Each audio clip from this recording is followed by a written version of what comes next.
The signal resolved on Dren Kale's display at 3:40 hours station time, and he sat very still for a moment before he did anything else. He had been running the standard survey analysis on System J7 for 3 hours, the routine deep scan that the Horizon conducted on every yellow star system within range, because yellow stars were the category most likely to produce conditions compatible with complex life, and the analysis had been producing what routine analysis always produced, which was data, and the data had been producing what the data in this region of space always produced, which was nothing remarkable. And then something resolved. He ran the analysis again. He ran it a second time, because the first time could be sensor artifact. He ran it a third time, because the second time produced the same result, and he needed the third time to confirm that the second time was correct rather than that all three were wrong in the same way. He ran it a fourth time, because even after 3 confirmations, the number on his display was the kind of number you ran a fourth time before you said anything to anyone. The fourth run produced the same result. He said, "Commander Voss, you need to come look at this." He said it quietly, not urgently, with the specific care of someone who understood that the words they were about to say had a certain weight, and that weight deserved to be carried carefully. Commander Zara Voss was at the primary survey console 12 meters away, and she heard the quality in his voice and crossed to his station in under 10 seconds. She looked at his display. She said, "What am I looking at?" He said, "I've run it 4 times." She said, "Dren, what am I looking at?" He said, "I think it's a civilization." Zara activated First Contact Observation Protocol at 4:01 hours. She did it herself rather than delegating, because some things you did yourself, and this was one of them. The protocol was a 17-step sequence that the Galactic Assembly had developed over 200 years of contact history, and that had been refined after every one of the 31 contact events in the archive. It covered everything from sensor positioning to crew conduct to documentation standards to the specific legal framework that governed what an observation vessel was permitted to do when it encountered a pre-spaceflight civilization. Step 1 was non-approach. The Horizon would not move within sensor detection range of the civilization. Step 2 was non-signal. No transmissions of any kind that could be detected by the civilization's current technology. Step 3 was passive observation only. They would listen, they would watch, they would document, they would not reach out. She ran through all 17 steps. Then she called the crew briefing. 42 people in the main briefing room. Scientists, survey officers, communications specialists, navigation crew. She had worked with most of them for at least 2 years. She knew their faces well enough to read what was happening on them when the briefing started, which was what happened when experienced deep space crew encountered something they had not encountered before. A quality of attention that was different from normal attention, more focused, more still, the specific quality of people who were processing something large and did not yet know all of what it was. She said, "Preliminary analysis confirms a technologically active civilization on the 3rd planet of System J7. Population estimate in progress. The civilization is broadcasting on multiple frequencies and appears to be in what the Assembly would classify as early technological development. They have not achieved spaceflight. They are unaware of our presence." She said, "We follow protocol, passive observation, no approach, no signal, everything goes through assembly channels." She looked at the room. She said, "I know what this means. Everyone in this room knows what this means. It means we do our jobs carefully and completely, and we document everything." She said, "Questions?" One hand. Survey Specialist Oran, 2nd year on the Horizon, 24 years old and the youngest crew member by 4 years. She said, "How long do we observe before we report?" Zara said, "We have already begun reporting. Preliminary data goes to assembly observer Cress within the hour. Full initial assessment within 6 hours. She looked at the room. She said, "This is what the horizon is here for." She said, "Let's do it right." The room dispersed. At the back, assembly observer Tev Cress stood in the doorway. He was 67 years old and had been the Galactic Assembly's official observer on 6 previous first contact situations, and he had the bearing of someone who had processed extraordinary things before and had a framework for them. He was not showing that framework right now. He was showing something else. She met his eyes as the room cleared. He said, "The preliminary report." She said, "Within the hour." He said, "I will be at my station." He went to his station. She went to Dren's. Dren walked her through the full analysis. He had been building it since 340, and it was thorough because Dren was thorough. The kind of analyst who did not present data until the data was complete, even when the incomplete version was already extraordinary, which this was. The system had 8 planets. The habitable one was the third, orbiting at the appropriate distance from its star to support liquid water, with a nitrogen-oxygen atmosphere and a biosphere of exceptional richness. He had the biosphere data on a secondary display, species counts, ecosystem complexity, biodiversity indices, and the numbers were remarkable on their own before you got to the part about the civilization. He pulled up the signal analysis. He said the planet is broadcasting on every detectable frequency simultaneously. Radio waves, multiple bands, microwave, optical, digital data in compression formats that our systems are already beginning to parse. He said the broadcasts are coming from thousands of locations on the surface. Not a single source, not a few sources, thousands, maybe more. The number is still resolving. She said, "Directed. Are they broadcasting toward us?" He said, "No.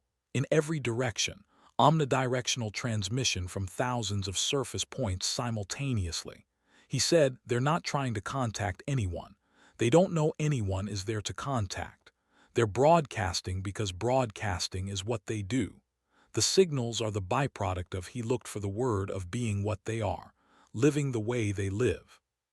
She said, "How many signals?" He said, "We're still counting." She said, "Estimate." He looked at his display. He said, "In the hundreds of thousands." She sat with that for a moment. She said, "Population estimate." He said, "Coming in now." He pulled up the analysis. He looked at it again. He said, 8 billion. She said, 8. He said, "Billion, yes." She said nothing for a moment. She looked at the display showing hundreds of thousands of signals coming from a planet with 8 billion inhabitants, all broadcasting simultaneously into a space that none of them knew anyone was listening to. She said, "Are they spacefaring?" He said, "No. Early space activity, we're reading orbital infrastructure, some deep space probes, but they're not yet capable of interstellar travel. Not yet." She said, "Then we observe." He said, "Yes." She said, "Get Sella started on the signal analysis. I want to know what they're saying." Communications specialist Sella Oren had done signal analysis on 4 previous first contact situations. The first one had been a civilization broadcasting navigational data and basic astronomical observations. The second had been a species whose primary broadcasts were agricultural coordination signals. The third had been a civilization whose electromagnetic output was almost entirely military communication. The fourth had been a dead civilization. The broadcasts were still running on automated systems, but the species had been gone for 300 years when they found the signals. She had expected this one to follow a similar pattern: basic communication, navigation, infrastructure data, the signals of a civilization building its technology and managing its world. She started the analysis at 4:30. At 600, she called Commander Voss to her station. Her face was doing something Zara had never seen on it before in 2 years of shared service. Sella was 28 years old, and was professional in the way that young people were professional, when they had decided early that professional was the identity they wanted and had worked at it consistently. She was not someone who showed things on her face unless she had decided to show them. She was showing something now. She said, "Commander, I need you to hear something." She played the first selection. It was sound. Organized, intentional, complex sound. Not communication in the data transfer sense, but something else. Something that the Horizons analysis system was flagging as non-linguistic, but clearly deliberate, clearly structured. Clearly something that the civilization was producing in extraordinary quantities and transmitting broadly. Zara listened. She had heard alien music before. The Galactic Assembly's contact archive contained musical traditions from 12 species, and she had listened to all of them. Some of them were beautiful by Pelori standards. Some were incomprehensible by any standard she had access to. All of them were interesting. This was not like any of them. She said, "How many different forms?"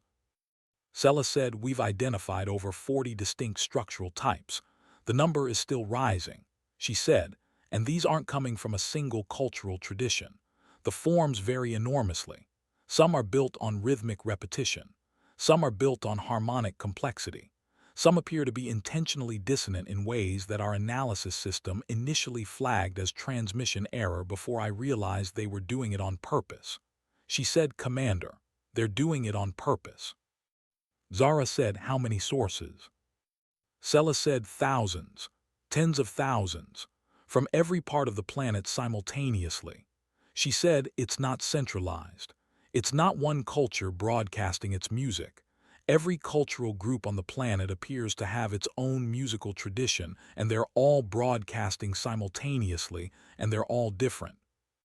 Zara listened to the selection for another minute. She said, "What else?" Sella gave her the full picture over the next hour. Not just music. Everything. The civilization was documenting itself in real time, continuously, in every format it had developed over however long it had been developing formats. They were telling stories. The analysis system was flagging narrative structures in thousands of transmissions, the specific organizational pattern of events arranged to mean something beyond their sequence. They were arguing. The system was flagging debates, discussions, conflicts of opinion conducted at enormous scale across thousands of simultaneous channels. They were conducting research, scientific data, experimental results, theoretical frameworks transmitted between institutions and individuals and research groups. They were broadcasting news of events happening on the surface, analyzed and rebroadcast and analyzed again. They were teaching educational content in dozens of formats aimed at different age groups and different levels of prior knowledge. They were recording their history, archives being transmitted and maintained and added to. They were transmitting art, visual, oral, textual, combinations of all three, in formats ranging from simple single transmissions to complex layered works that the analysis system was still working out how to parse. Zara sat in front of the displays for a long time. She said, "How many individuals are contributing to this?" Sella said, "That's what I've been trying to work out." She said, "Based on the unique signal patterns we're looking at," she checked her display, "hundreds of millions of individual contributors. At minimum, the number may be much higher." Zara said, "Of 8 billion.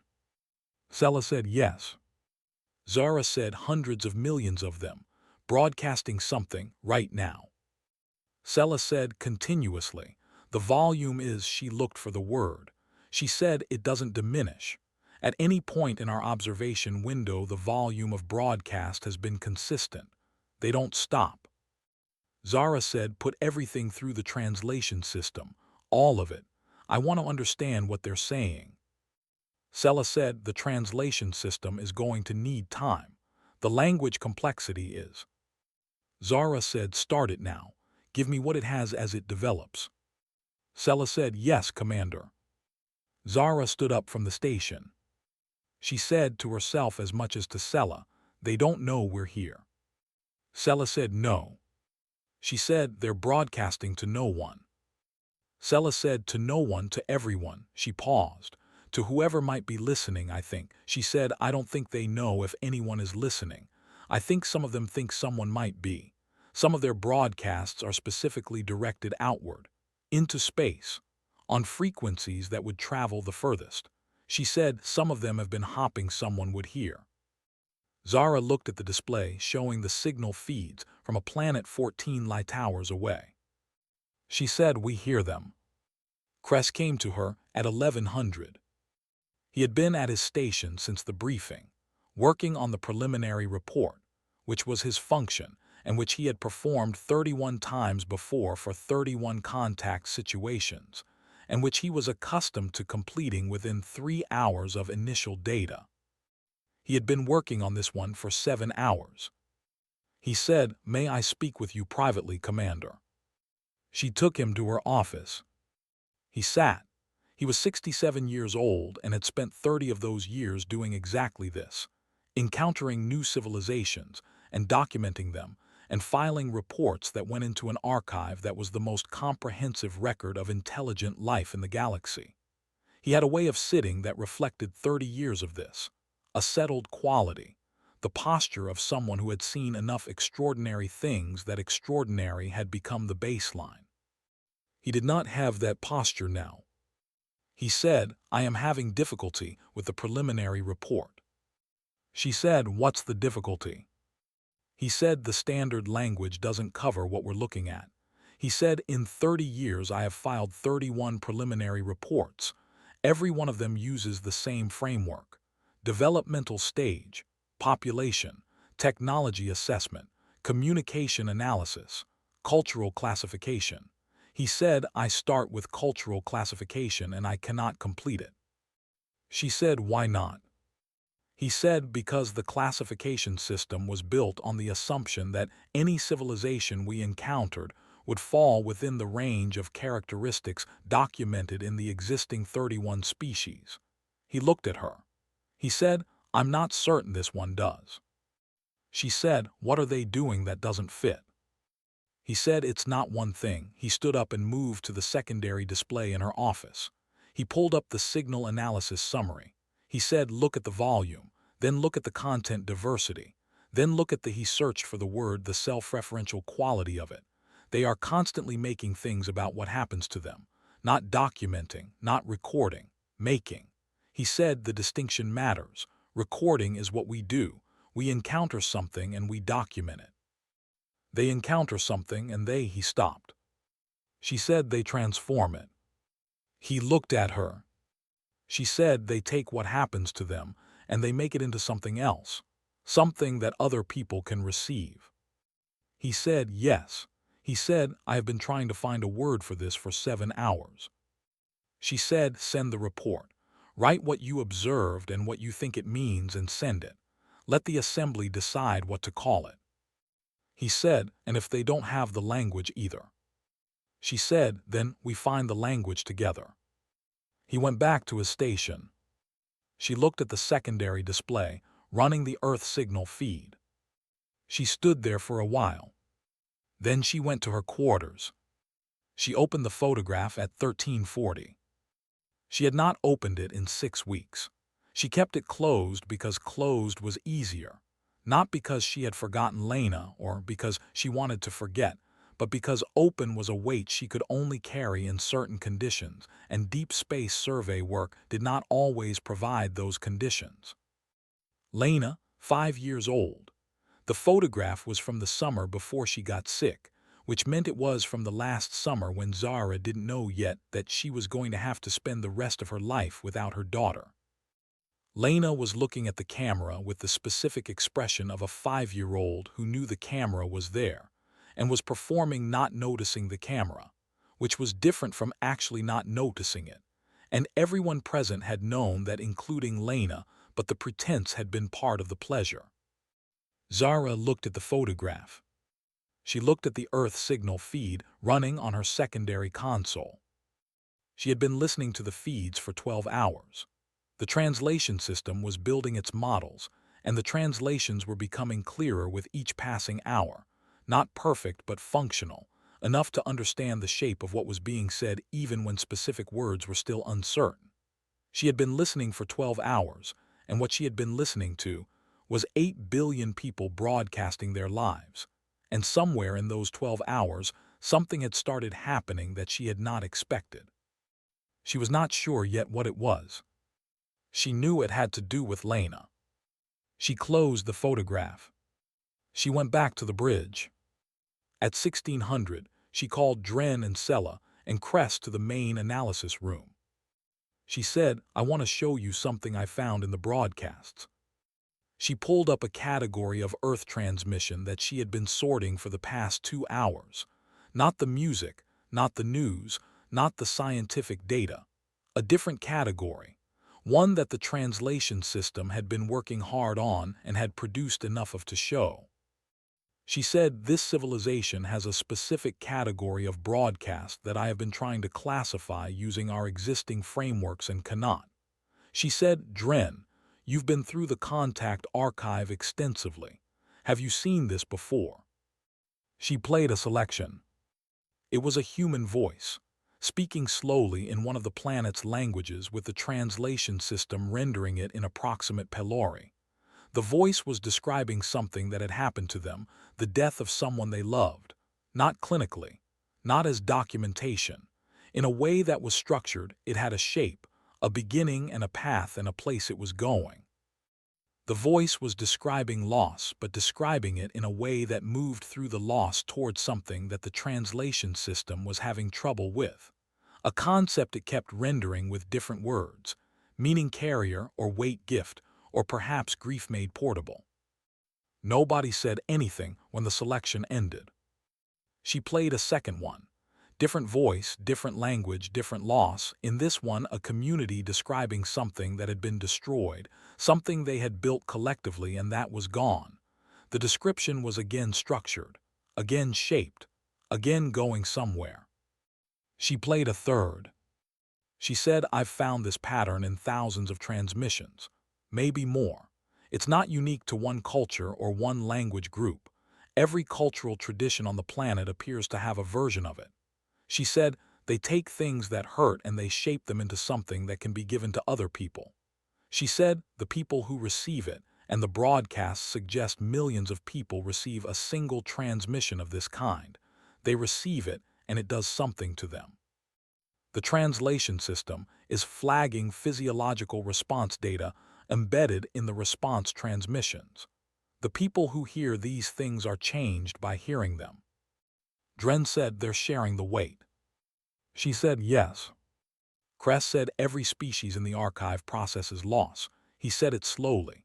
He was thinking out loud in the way he sometimes did when he was working something out in real time. He said, "They document it, they memorialize it. Some species have elaborate ritual frameworks for it, but they process it," he searched, "within. They keep it inside their own cultural systems." He said, "These people are doing something different. They're exporting it. They're making it into something that travels." Sella said, "And it's been received."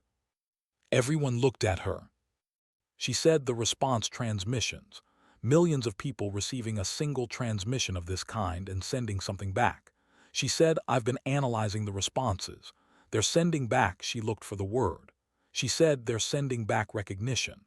They're saying, 'I received this. I carry this with you now.'"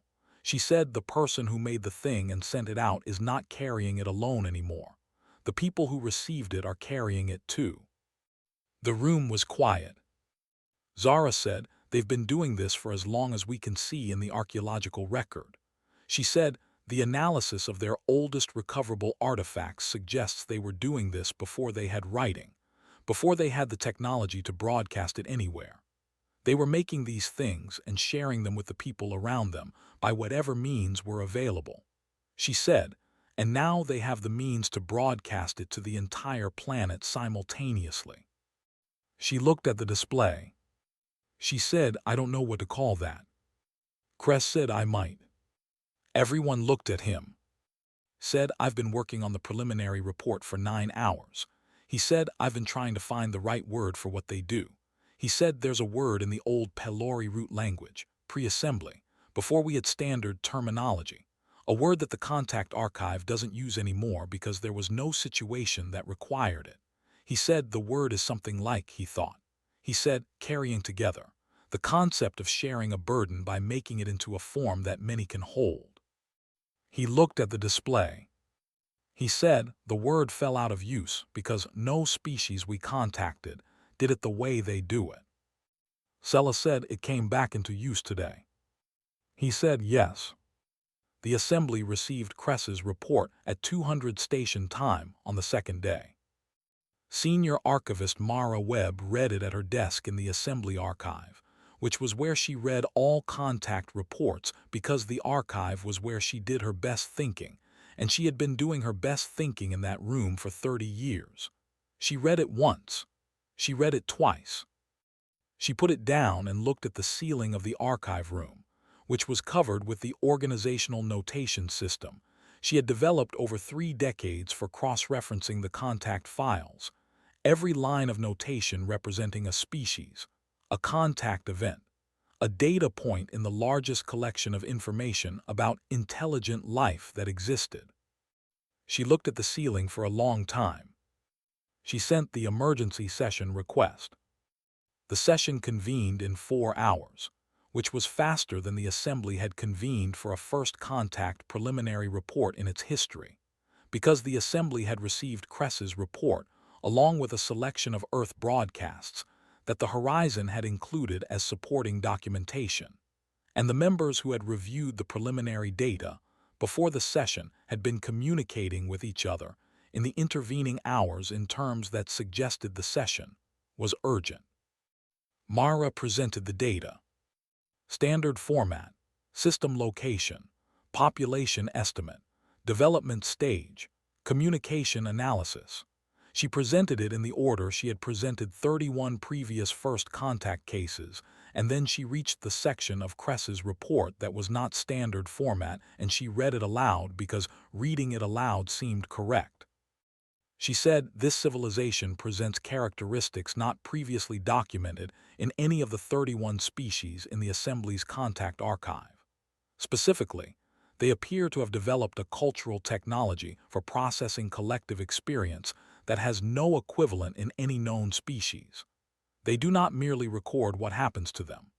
They transform what happens to them into forms that other members of their species can receive and carry. She stopped. She said, I would like to play a selection from the civilization's broadcasts. She said, the translation system's models are at approximately 60% accuracy for the most widely used languages. The meaning is clear enough to follow. She played the first selection. It was a piece of Earth music. She had chosen it specifically, not the most technically complex, not the most culturally sophisticated, but the one that the Horizon's crew had been listening to most in the hours since the feed was open to them, the one that Sella had been playing quietly at her station, the one that Dren had said made him think of his father who had died when he was 12. The assembly chamber was quiet while it played. She played 2 more selections. The second was a human voice telling a story about a catastrophic loss, a natural disaster that had destroyed a city on the planet's surface a century ago, rendered now into narrative form, a specific person's account of losing everything and what happened after. The translation was imperfect. The meaning was not. The third was short.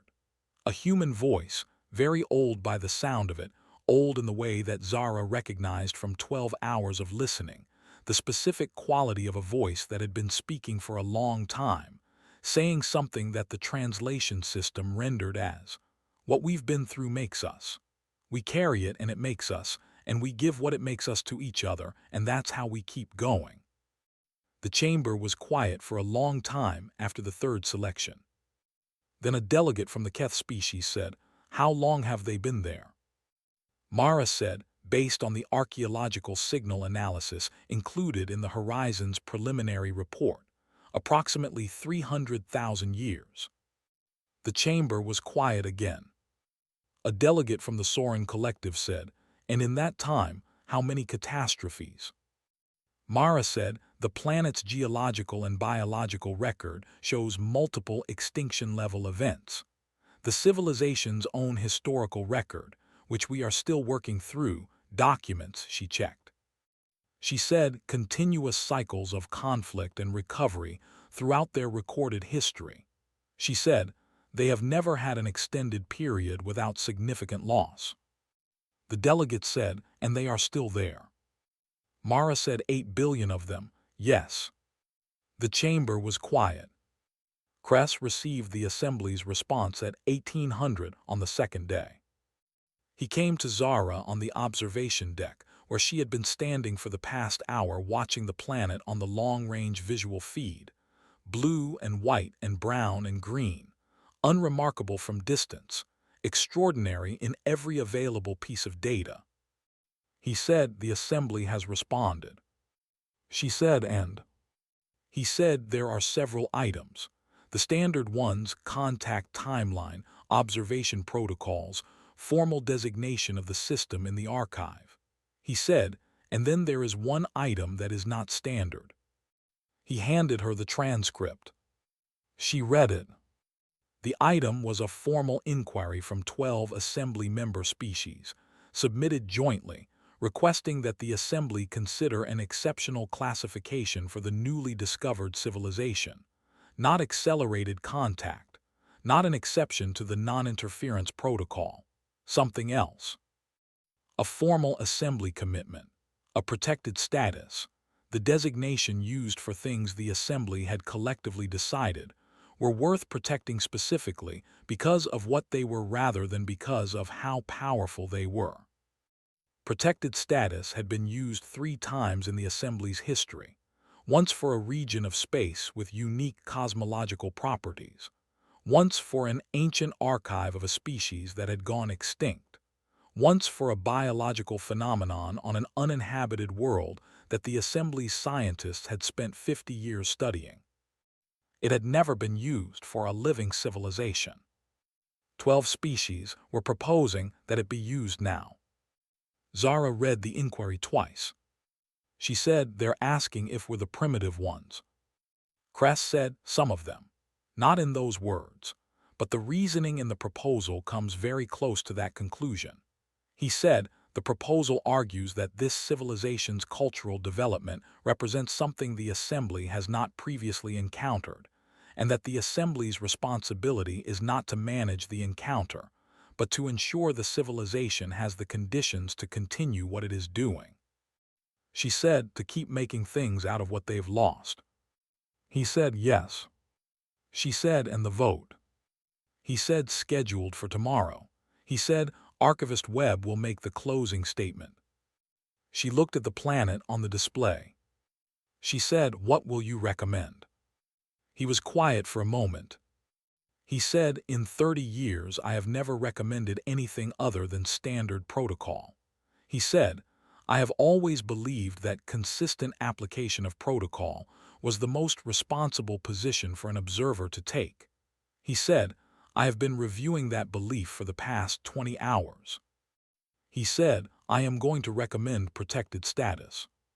She looked at him. He said, I watched them for 20 hours. He said, I have watched 31 civilizations at first contact. I have never watched anything like this. He said, whatever they have, this carrying together, this thing they do with loss, the galaxy does not have it, and I think the galaxy needs it, and I think the first thing we should do is make sure nothing stops them from developing it further. She said yes. He went back to his station. She stayed on the observation deck. At 2100 on the second day, Zara opened the Earth broadcast feed to the full crew. The protocol permitted it, passive observation, crew access granted for documented educational purpose. She had been planning to do it in stages, starting with specific curated selections. She decided against the curated approach. She opened the full feed and let the crew find what they found. 42 people. Scientists and analysts and navigation crew and the young survey specialists and the old hands and Kress at 67 and Sella at 28. They settled into the common areas and their quarters and their stations, and they listened to Earth. Zara moved through the ship over the next 3 hours. What she saw was various. Dren had found a category of Earth music and was playing it quietly at his sensor station, not at volume, just present in the background of his work. And he had the expression of someone who was thinking about something specific, and the music was helping him think about it. Two of the navigation crew were sitting in the common area listening to a translated Earth broadcast together, a story being told by a human voice about something that had happened to them a long time ago. And one of the navigation crew was crying quietly, and the other had put a hand on her shoulder, and neither of them seemed bothered by this. Sella was at her communication station with the feed running at half volume. She was not crying anymore, but she had been. She was listening with the specific full-body attention of someone who was not going to miss anything. Cress was standing in the main corridor, just standing, listening to the feed playing through the ship's speakers. At one point he said to the air around him, 30 years. He said, 30 years and I never. He did not finish the sentence. She did not ask him to finish it. She understood it. The assembly voted at 1400 on the third day. Mara Webb made the closing statement. She said, I have been the Assembly's senior archivist for 30 years. In that time I have documented 31 species, 31 first contact situations, 31 civilizations added to the record of what intelligent life looks like in this galaxy. She said, I have tried throughout that career to maintain a consistent standard of assessment. I have tried not to privilege any particular kind of civilization over another. I have tried to let the data speak rather than my responses to it. She said, I am going to depart from that position today. The chamber was quiet. She said, I have spent 2 days listening to this civilization's broadcasts. I have read every report from the horizon. I have reviewed the assembly inquiry from the 12-member species, and I have thought carefully about what protected status means and when it is appropriate. She said, protected status has been applied 3 times. Each time it was applied to something that was irreplaceable, something that if lost would not be replaced by anything equivalent. She said, I believe that standard applies here. She said, not because this civilization is powerful. They are not powerful by any measure the assembly customarily applies. They have not achieved spaceflight. Their military technology is significant within their own planetary context and negligible in any interstellar context. Their scientific development is impressive and early. By every standard material measure, they are unremarkable. She said, but they have developed something that we have not. Something the archive does not contain a record of in any of its 31 entries. She said, they have found a way to carry loss together, to take what is hardest and make it into something that can be shared and distributed and received across the full breadth of their civilization. They do not do this because it is easy. Their record shows that it is the opposite of easy. They do it because they found, a very long time ago, before they had writing, before they had the technology to broadcast it, that this was the thing that let them keep going. She said, I am recommending we protect this one, not because they are weak, not because they need us. She said, because what they have is extraordinary and the galaxy has not seen it before, and extraordinary things are worth protecting until we understand what they are. The vote passed. The margin was not close. Zara recorded her personal log entry at 2200 on the third day. She recorded the standard version first, the operational log, the data summary, the documentation that would go into the contact archive alongside Cress's reports and Sella's signal analysis and Dren's sensor work. She recorded it completely and accurately, every relevant data point, because the archive deserved a complete and accurate record. Then she opened a new file. She said, this is not a log entry for the archive. This is something else. She said, I'm recording it here because I don't know where else to record it. She said, when Lena died, I stopped being able to understand why things mattered. She said, not dramatically, quietly.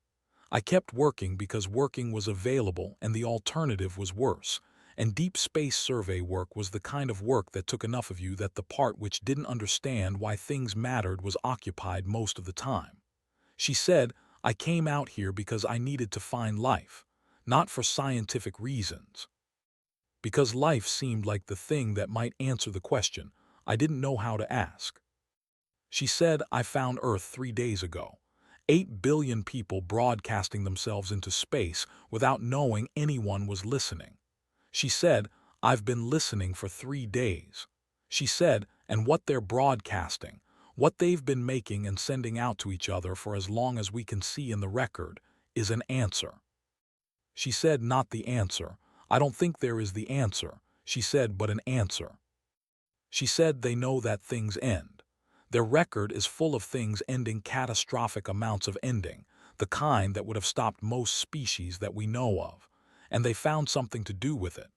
They found that if you shape it and give it form and send it out to the people around you, the weight of it distributes. You are not carrying it alone anymore. Everyone who receives it carries a piece. She said they've been doing this for 300,000 years. She said they're still there. She looked at the feed on her secondary console, still running, still broadcasting. The continuous signal of 8 billion lives moving through another day, making things out of what they had, out of what they'd lost, out of what they loved, sending it into space without knowing if anyone was listening. She said, I don't know if that answers the question. She said, I think it might be the question answering itself. She closed the log. She opened a new document. She sat at her console for a moment. She began to write. Not a report, not a log entry, a story, about her daughter, about 5 years and what they were made of and what happened when they ended and what had not ended. She had not been able to write it in 7 years. The words had not come. She had tried twice and stopped both times because starting meant going somewhere she did not know how to come back from. She wrote now. She wrote for 2 hours. She did not stop. On the secondary display, Earth kept broadcasting. Every cultural tradition on the planet simultaneously. Every form and shape and structure. Every voice. The horizon held position 14 light hours away, running passive observation, following protocol, doing what the assembly had designated it to do. Below, 8 billion people went about their lives. Above, 42 members of another species listened. For the first time in 3 days, Zara was not thinking about whether what she was writing was good or right or finished or anything. She was just writing, putting what had happened into a shape, finding the shape it needed to take, working toward the thing that the shape might mean. She was doing what the planet below her had been doing for 300,000 years. She was not doing it alone. The galaxy was watching. And for the first time in a very long time, nobody in it was laughing.